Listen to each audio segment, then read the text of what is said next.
ओम जय जगदीश हरे। ध्यान दे, आरती जल रही महाराज भगवान की। ओम जय जगदीश हरे, स्वामी जय जगदीश हरे। भक्त जनों के संकट, दास जनों के संकट क्षण में दूर करे। ओम जय जगदीश हरे, स्वामी जय जगदीश हरे। भक्त जनों के संकट, दास जनों के संकट क्षण में दूर करे। जय जगदीश हरे। जय महाराज। मैं थोड़ा आराम से गा रहा हूँ, और मालूम है कैसे आरती गाते हैं। ओम जगदीश क्या कर रहा है? बोले महाराज ये क्या कर रहे? बोले आरती गा रहे हैं। मैंने कहा भगवान मंदिर छोड़ के भाग जाएंगे। महाराज शताब्दी एक्सप्रेस से भी फास्ट। ओम जगदीश स्वामी जगदीश भक्तों के संकट क्षण में दूर कर। ये कैसी आरती है?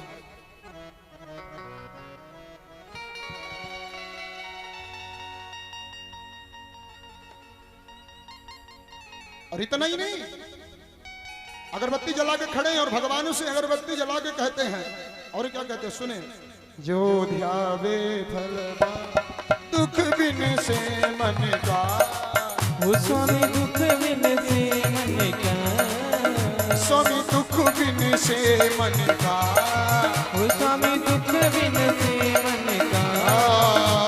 सुख संपत्ति घर आवे, सुख संपत्ति घर आवे, कष्ट मिले फल का। जय जगदीश हरे। अरे नहीं, अगरबत्ती लगे खड़े। जो ध्यावे फल पावे, दुख बिन से मन का। हे भगवान सारे मन के दुख मिटा दीजिए। भगवान ने कहा क्यों? बोले देखो ना 10 पैसे की अगरबत्ती लगा रहा हूं। इतना ही नहीं, बोले सुख संपत्ति घर आवे, सारी संपत्ति सारा सुख हमारे घर में डाल दो। भगवान ने कहा क्यों? तो देखो ना अगरबत्ती लगा रहा हूं। महाराज हाथा का दर्द, गोड़ा का दर्द, सिर का दर्द, ये सब ठीक करो प्रभु। बोले क्यों? बोले अगरबत्ती। अरे भाई फैशन का जमाना। महाराज महंगी महंगी लोग चप्पल पहन के मंदिर जाते हैं। अब महाराज 1000-2000 की चप्पल मंदिर के बाहर पड़ी थी। अरे बाप रे, आरती करते करते चप्पल की याद आई। अगरबत्ती भगवान की जल रही है, ध्यान से सुने। और नजर कहाँ है? चप्पल में। मात पिता तुम्हें, चप्पल को देख के बोल रहे, नजर चप्पल में, फिर बोल रहे मात पिता तुम्हें मेरे शरण कहूँ मैं किसकी। वो स्वामी शरण कहूँ मैं किसकी। चप्पल को देख के बोल रहे मात पिता तुम मेरे, और भगवान को देख के बोल रहे शरण कहूँ मैं किसकी। तुम्हें बिने और न दूजा, स्वामी बिन और न दूजा। अब आस करूँ मैं किसकी। ओम जय जगदीश हरे। क्या विडंबना है? ये विडंबना क्या है? चप्पल को देख के कह रहे मात पिता तुम मेरे, भगवान से कह रहे शरण गो मैं किसकी। भगवान कहते हैं मम्मी पापा तो चप्पलन को बनाए रहो है, अब मेरे से पूछ रहा है शरण गो मैं किसकी। भगवान कहते जा उसी में गिर पड़। क्या स्थिति है, क्या भक्ति है। अब तो भगवान भी बेचारे डरने लग गए हैं हमारी भक्ति से। अगर भक्त एक पिलपिला केला या पिलपिला अमरूद चढ़ाता है तो भगवान पहले से अलर्ट हो जाते हैं कि कुछ ना कुछ इसके बदले में जरूर मांगेगा। हाँ जी, पिलपिला अमरूद चढ़ाते हैं और मांगने के लिए झड़ी लगा देते हैं भगवान के सामने। ये दे दो, वो दे दो, ये कर दो, वो कर दो, वैसा कर दो, वैसा। भगवान कहते हैं भाई इस अमरूद के बदले में अच्छा अमरूद ले ले, मेरा जान छोड़ दे। बड़ी विडंबना है। मैया देवहूति भगवान कपिल देव से कहती है भगवान बताएं। तात्पर्य मेरा यही है कि जीव की भक्ति में दिखावा ना हो। प्रियते अमलया भक्त्या। भक्ति कैसी हो? तो बोले प्रियते अमलया भक्त्या, हमारी भक्ति हो। एक होती अमला भक्ति और एक होती है सामला भक्ति। अमला भक्ति कहते हैं भक्ति तो करते हैं, बदले में कुछ चाहते नहीं हैं। और समला भक्ति कहते हैं भक्ति थोड़ा करते हैं और पाना बहुत चाहते हैं। मैया देवहूति कहती भगवान ऐसा क्यों होता है कि लोग सुख के लिए कर्म करते हैं, मिलता दुख है? कारण क्या है?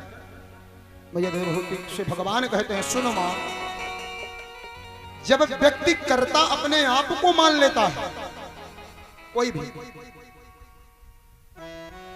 बड़ा अच्छा लगता है मुझे श्री, लेकिन इनके सामने मुझे कहना नहीं चाहिए, मैं कह दे रहा हूं। जब भी हमारे श्री रमेश शर्मा जी कोई भी कार्य करते हैं ना, तो मैंने इनके मुंह से कभी सुना ही नहीं कि महाराज जी हमने ऐसा कर दिया। जब भी आप श्री की महाश्री के मैंने मुखारबिंद से सुना है, तो इनकी वाणी से एक ही बात निकलती है कि महाराज जी लल्ला ने ऐसा करवा दिया, लल्ला की कृपा से ऐसा हो गया, ठाकुर जी की कृपा से ऐसा हो गया। कई बार हमारी जब भी बात होती है तो कभी नहीं कहा आप श्री ने कि महाराज जी हमने ऐसा किया है या कि हमने ऐसा कर दिया। वाणी से केवल इतना ही सुना है। यद्यपि कहना नहीं चाहिए मुझे इनके सामने, ठाकुर जी ना करें, इनको कभी अहम आए, अहंकार आए। सदैव इनकी वाणी से यही स्फुरण होता है कि सरकार महाराज जी लल्ला ने ऐसा करवा दिया, लल्ला ने ऐसा कर दिया। और वास्तव में जब जीव के हृदय में यह भावना होगी ना कि हमने नहीं, लल्ला ने किया है या कि ठाकुर जी ने किया है, ठाकुर जी ने कराया है, तो ये मेरा विश्वास है, तो फिर आप कभी धोखे में नहीं जाएंगे, आप कभी घाटे में नहीं जाएंगे। जब कर्ता ठाकुर जी ही हैं तो फिर कर्म फल कैसे गलत होगा? अगर 50 रुपए तुमने कमाया तो कहते हो ये 50 रुपए मैंने कमाया है, ये खून पसीने की कमाई है।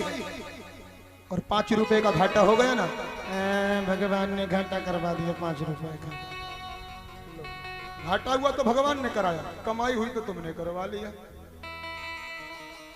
जब तक जीव के मन में यह गति होगी, यही कारण है लोग जब अपने आप को कर्ता मान करके कर्म करते हैं। नहीं, करने वाला मैं तो केवल एक आधार हूं, करने वाला तो सब मेरा ठाकुर है, मेरे भगवान है, मेरे परमात्मा है, मेरे बस की कोई बात ही नहीं है।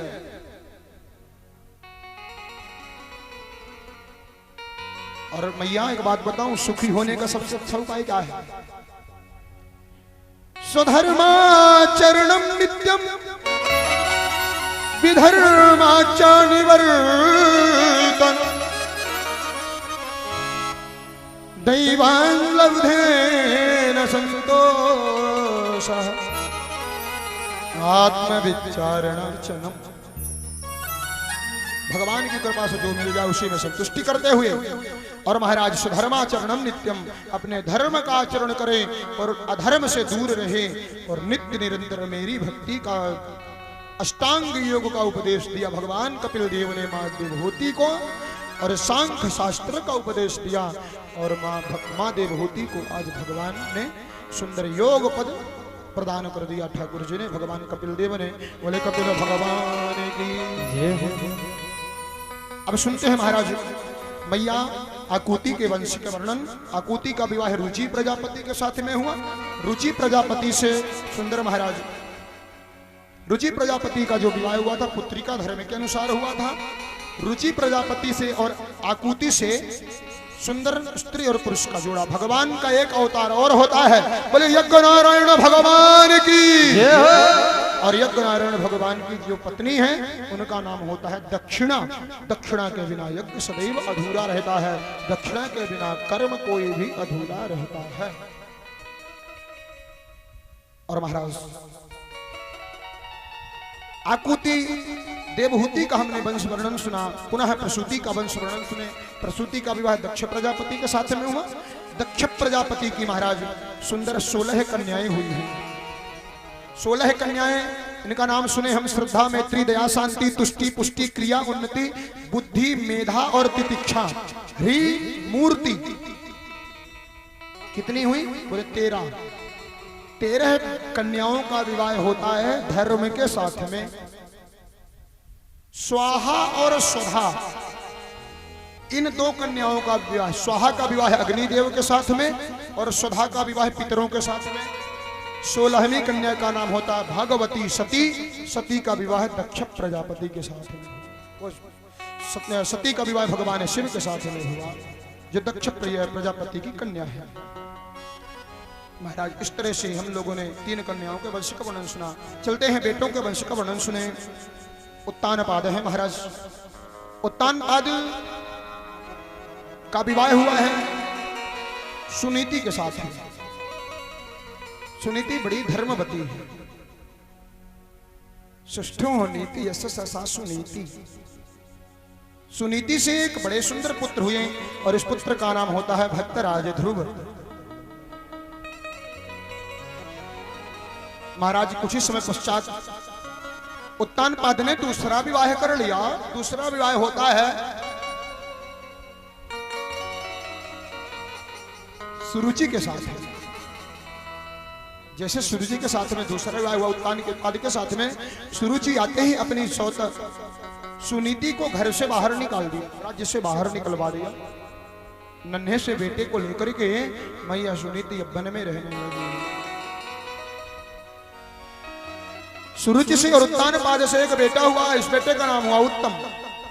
एक दिन भक्तराज ध्रुव वन में रह रहे थे मैया सुनीति के साथ में। अरे कुछ समय पश्चात तो सुरुचि ने दाना पानी भी बंद करा दिया। खाने के लिए अनाज नहीं जाएगा हमारी सौत के लिए, सुनीति के लिए खाने के लिए दाना नहीं जाएगा, केवल हविष्यान भेजती। हविष्यान का मतलब जौ। पीने के लिए पानी नहीं, केवल गोमूत्र भेजती। गोमूत्र से पका करके दलिया खाती जौ की और अपने बेटे ध्रुव को खिलाती और सुंदर भक्ति मार्ग का अनुसरण करती अपने बेटे ध्रुव के साथ। एक बार भक्तराज ध्रुव खेल रहे थे और खेल ही खेल में किसी मित्र ने पूछ लिया तेरा पिता कौन है। ध्रुव दौड़े दौड़े आए और आकर के माँ की गोद में लेट गए। माँ मेरा पिता कौन है। माँ ने पहले बहलाया, अंत में माने नहीं ध्रुव। अंत में माँ को बताना पड़ा बेटा तू इसी राज्य के राजा उत्तानपाद का पुत्र है। तो मां मैं फिर अपने पिता से मिलने क्यों नहीं जा सकता। मां के आंखों में आंसू भर आए। मां के चरणों में प्रणाम किया ध्रुव ने। मां आज मैं जाकर के मिलूंगा अपने पिता से, बिना पिता से मिले रहूंगा नहीं। और जाकर के दौड़े दौड़े आज अपने पिता से मिलने के लिए उत्तानपाद के पास गए। उत्तानपाद की गोद में महाराज सुरुचि का पुत्र उत्तम खेल रहा था। दौड़ करके गए और जाकर के प्रणाम किया पिता को और जाकर के पिता की गोद में बैठे।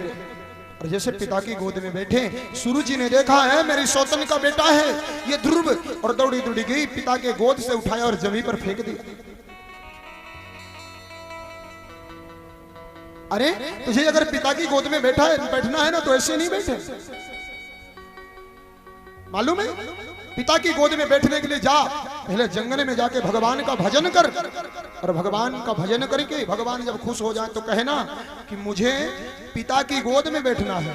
और पिता की गोद में बैठने के लिए मेरा जन्म सुरुचि की कोख से हो, इतनी कृपा कर दो। जब तू मेरी कोख से जन्म लेगा तब तू पिता की गोद में बैठ सकता है।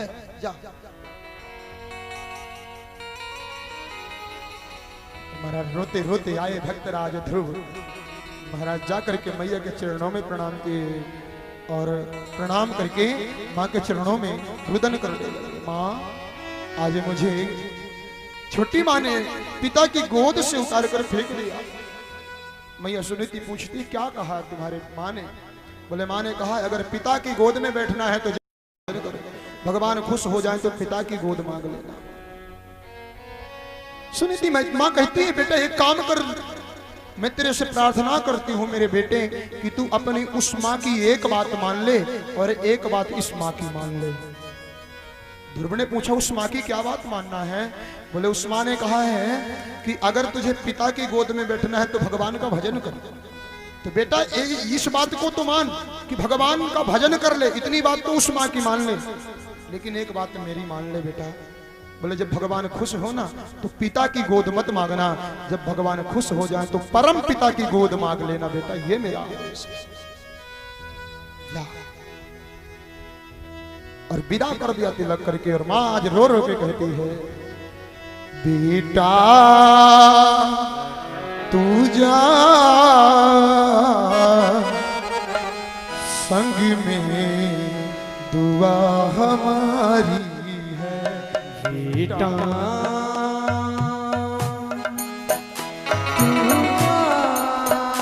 संग में दुआ हमारी। बेटा तू जा संग में दुआ हमारी।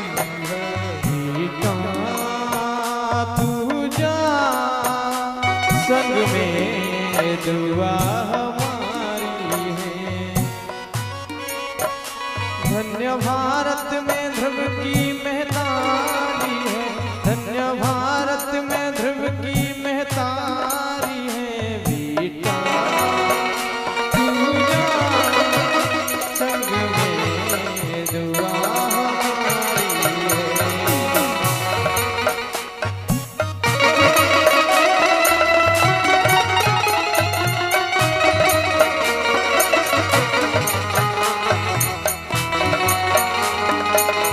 प्रिय है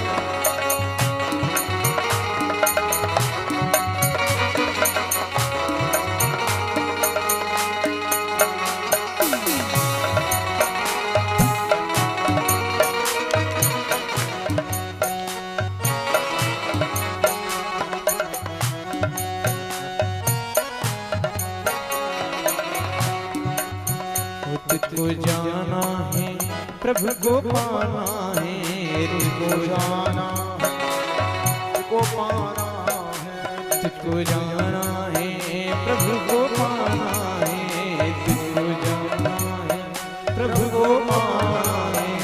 नाम मैया का ऊंचा उठाना है, नाम मैया का ऊंचा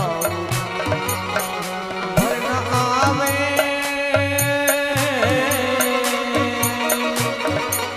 वो वरना आवे ये अखियां हमारी हैं, वरना आवे ये अखियां हमारी हैं। बेटा तू जा संग में दुआ हमारी है।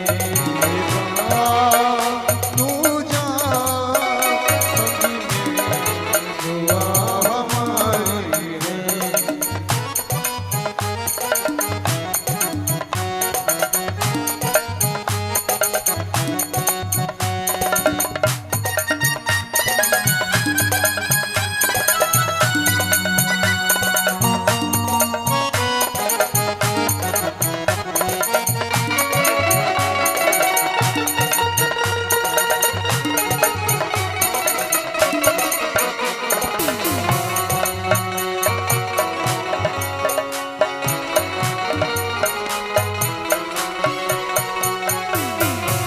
मेरी ममता भी तेरे साथ रही, मेरी ममता भी तेरे साथ रही। नाम तेरा हमेशा ही तेरा रही, नाम दुनिया में तेरा हमेशा रही। सबका रक्षक वो माँ के बिहारी है, सबका रक्षक वो बाके बिहारी है, सबका रक्षक वो माँ के बिहारी है। सबका रक्षक वो बाके बिहारी है। तू जा संग में